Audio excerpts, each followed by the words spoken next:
बिस्मिल्लाहिर्रहमानिर्रहीम। आखिरकार मुल्क में इलेक्शन हो गए, आम इंतखाबात जिसका एक जोर था, एक जोर और शोर से एक ऐलान किया गया था कि इंतखाबात कराए जा रहे हैं, वो हो गए और बिल्कुल उम्मीद के मुताबिक जो कुछ तय था उसके मुताबिक रिजल्ट आना शुरू, वो रिजल्ट आने शुरू हो गए जो रिजल्ट तय किए गए थे। मैं उस रिजल्ट की बात नहीं कर रहा जिस रिजल्ट को आवाम ने दिया है, रिजल्ट वो आना शुरू हो गए जो रिजल्ट तय किए गए थे। जिसको जिताना था उनको जिताया जा रहा है, जहाँ जहाँ जिसको हराना था उनको हराया जा रहा है, और जिनको आवाम ने मुंतखब किया है उनको आवाम की नहीं सुनी जा रही। इतना इस कदर मायूसी तो पाई जा रही है। मैं 2 दिन से इलेक्शन कवर कर रहा हूँ, पोलिंग स्टेशन पे भी गया, लोगों से मुलाकात की, आम लोगों से बातचीत जारी है। अब ये है कि इस वक्त धरनों का एक सिलसिला जारी है और मुख्तलिफ जो पोलिंग स्टेशन है, आरओज है, उनके बाहर डीआरओज के बाहर धरने दिए हुए मुख्तलिफ जमातें बैठी हुई हैं। पाकिस्तान तहरीक इंसाफ को एक वाज़ेह बरतरी मिली है, इसके बावजूद कि पाकिस्तान तहरीक इंसाफ ने आके आजाद उम्मीदवार के तौर पर लोग खड़े हुए थे, और इसके बावजूद कि आपने उनको किसी तौर पे भी चलने नहीं दिया, लेकिन वो मुकम्मल अक्सरियत के साथ मुल्क में नजर आए, तो जीते, कामयाब हुए वो। इसकी एक वजह ये भी है कि आपने एक तहरीक ऐसी पैदा कर दी थी, आपने उनको इतना इतना दबा दिया उनको कि वो खुद ब खुद उठ गए, और आपने उनको हर जगह से बंद करने की कोशिश की, वो आज हर जगह जाहिर हो गए। इसी तरह आपने कराची के अंदर सब मैनिपुलेट किया, तमाम रिजल्ट तब्दील कर दिया। कराची में जमात इस्लामी के धरने जा रही हैं मुख्तलिफ इलाकों में, जहां से वाज़ेह बरतरी थी वहां से आपने उनको हरा दिया। अगर आपने ही फैसले करने हैं, ये फैसले आपने 2018 में किया था, बिल्कुल यही कुछ 2018 में हुआ था। 2018 में आपने एक ऐसी जमात को कामयाब कराया जिसका कोई नहीं पूछने वाला था, आपने दूसरी जमातों को नाकाम कराया। 2018 में आपने बड़े बड़े लीडरों को दबाव बर्बाद कर दिया, आपने उनके कैरियर खत्म कर दिया, आपने उनको हराना शुरू कर दिया। मैं सवाल ये करना चाहता हूँ कि आप इतनी प्रैक्टिस क्यों करते हैं, मतलब इतने सब कुछ करने की जरूरत क्या है आपको?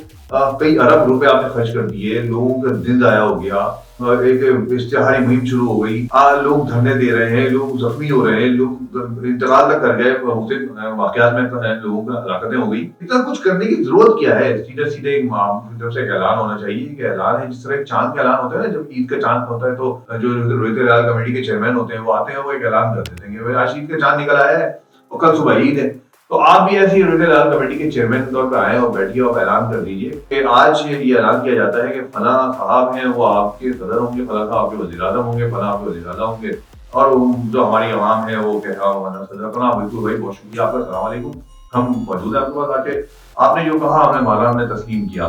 क्यों ये इतना प्रोसेस आप लगाते हैं, इतना प्रोसेस चलता है, एक बहस मुआयसा और फिर एक हलचल, उसके बाद फिर ये होता है कि आप जो चाहते हैं वो हो जाता है, आवाम जो चाहते हैं वो नहीं होता। ये हमारे यहाँ मुसलसल होता जा रहा है, और इससे बहुत ही अफसोसनाक होता है कि मायूसी फैल रही है।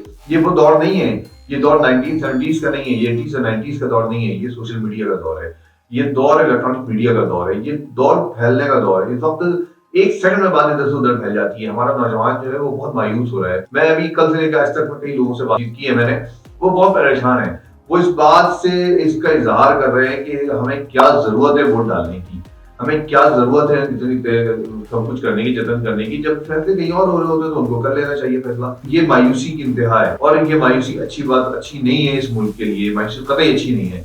मैं इस वक्त अगर कोई बात ये कर रहा हूँ तो ये ना समझा जाए कि मैं खान की हिमायत कर रहा हूँ, मैं खान की हिमायत नहीं कर रहा, मैं इस सिस्टम की मुखालिफत कर रहा हूँ। इस सिस्टम के तहत खान को लाया गया था 2018 में, इस सिस्टम के तहत 2013 में नवाज शरीफ को खिलाफ तहरीक शुरू की गई थी, इस सिस्टम के तहत पहले हुकूमतें गिराई गई, इस सिस्टम के तहत बेनजीर और नवाज शरीफ को लड़ाया गया, इस सिस्टम के तहत पूरा सिस्टम है जो चल रहा है, और तमाम सियासतदानों को आपस में लड़ाया जाता है, एक को बिठाया जाता है, एक को खड़ा किया जाता है, और जो पिसते हैं वो आवाम पिसते हैं।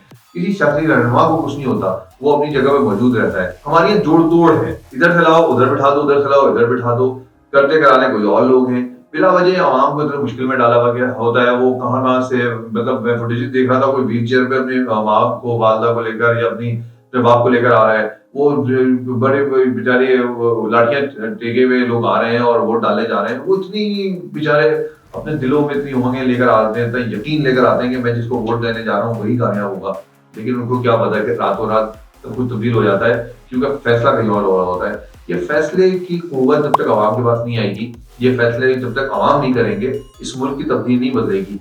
और आवाम का भी मसला ये है कि आवाम जाके वोट तो डालती है, आवाम उस फैसले के पीछे नहीं जाती। आवाम अपने अपने पार्टियों से बात नहीं करती जो डील कर लेते हैं, जो पार्टियां आवाम के नाम पे आती हैं और फिर डील कर लेती हैं, और फिर वो जाके कभी किसी को गिराने के लिए किसी के साथ, और कभी किसी के साथ जलने के लिए किसी को गिरा देती हैं। और उनका जो पूरा एक जो मरकज होता है, वो उस मरकज हमेशा सबका एक ही होता है। उस मरकज के नीचे सारी जमातें काम कर रही होती हैं। इन जमातों ने ایک دوسرے کے خلاف ہمیشہ لڑائی کی، ایک دوسرے کی ٹانگیں کھینچی ہیں. آج نواز شریف صاحب کو موقع مل گیا ہے، آج وہ ٹانگ کھینچ رہے ہیں.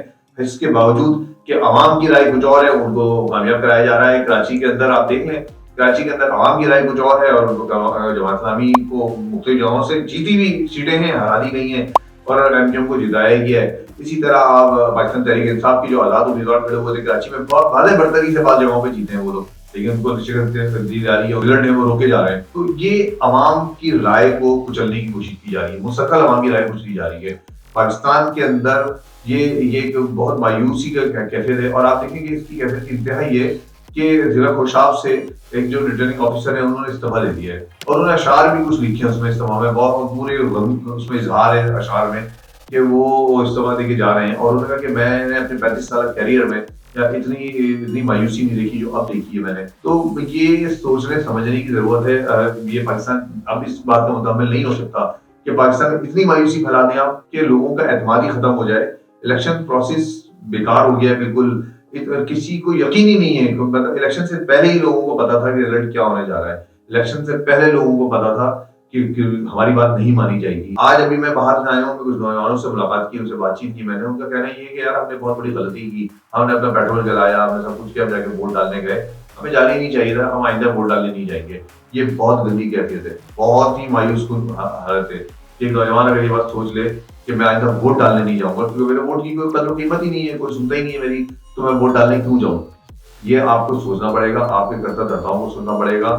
کیوں آپ لوگ پاکستان کے اندر مایوسی پھیلا رہے ہیں، کیوں آپ لوگ پاکستان کو ترقی نہیں کرنے دے رہے، پاکستان کی عوام کی بات کیوں نہیں سن رہے.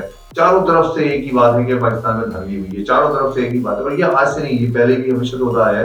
الیکشن ہوتے ہیں اور دھاندلی کے الزامات رکھتے ہیں، اور پھر اس کو مظاہرے شروع ہو جاتے ہیں اور دھرنے شروع ہو جاتے ہیں، وہ پاکستان اسٹیبل نہیں ہو پاتا. اس مرتبہ بھی یہی ہوا ہے. اندازہ یہی ہو رہا ہے کہ اس الیکشن کو بھی تسلیم نہیں کیا جائے گا، اور اگر آپ کسی نہ کسی طرح ملا جلا کے کہیں نہ کہیں آپ حکومت تو بنا ہی دیں گے. بہرحال آپ سے کون مقابلہ کر سکتا ہے. اس حکومت بننے کے بعد یہ ہوگا کہ وہ حکومت کے خلاف ایک تحریک چلے گی، ایک مظاہرہ شروع ہوگا، آزاد امیدوار لکھنا شروع ہو جائیں گے ابھی، اور ان کی بولیاں لگنا شروع ہو جائیں گی. عوام کی جو بولیاں لگی چکی ہیں، آپ نے لگائی نہیں عوام کی بولیاں، عوام کے تو کوئی وفات ہی نہیں ہے. تو آپ نے عوام کو مایوس کر دیا ہے. یہ الیکشن کسی صورت میں بھی قابل قبول نہیں سمجھے جا رہے، کسی صورت میں بھی الیکشن کو صاف و شفاف نہیں قرار دیا جا رہا. اور نہایت افسوسناک صورت یہ ہے کہ آج کے اخبارات میں خبر لگی ہوئی ہے الیکشن کمیشن کی جانب سے کہ 100% صاف و شفاف الیکشن ہوا ہے. مطلب انتہا ہے بے غیرتی کی، انتہا ہے ڈٹائی کی کہ وہ کہہ رہے ہیں 100% صاف و شفاف انتخابات ہوئے، جبکہ ویڈیوز موجود ہیں، پورے بیلٹ باکس غائب ہوئے ہیں، ویڈیوز موجود ہیں جہاں پہ قبضہ کیا گیا ہے مختلف سیاسی پارٹیوں کی جانب سے. ساری ویڈیوز موجود ہیں، سب کچھ سارے پروف موجود ہیں، اور وہ کہہ رہے ہیں صاف و شفاف انتخابات ہوئے. اس سے زیادہ ڈٹائی سے زیادہ بے غیرتی کیا ہوگی. کاش پاکستان کا ان کو خیال ہوتا اور پاکستان کے لیے فیصلہ کرتے. اللہ تعالیٰ پاکستان کی حفاظت کرے اور پاکستان کے حکمرانوں کو ڈیموکریٹک قوماس میں ان کو صحیح فیصلہ کرنے کی توفیق عطا فرمائے. آمین.